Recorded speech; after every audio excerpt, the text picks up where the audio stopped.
Okay, so hey guys, welcome back to my channel. Today in this video I will show you how to download Instagram Reels and Instagram videos without downloading any application on your Android phone. So yeah, let's get start the video.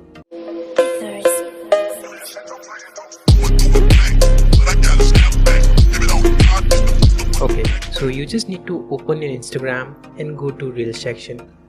For example, I want to download this video, so I will click on this 3 button over here and click on this link. Your link is copied and you just need to go to any browser. I'm going with Chrome one.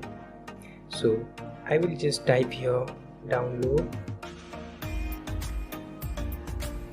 Instagram video and will search.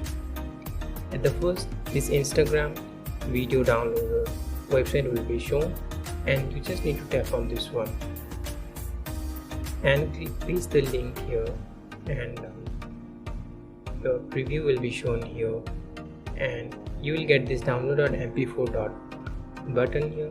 You just need to click on this and your video will be downloaded within a second.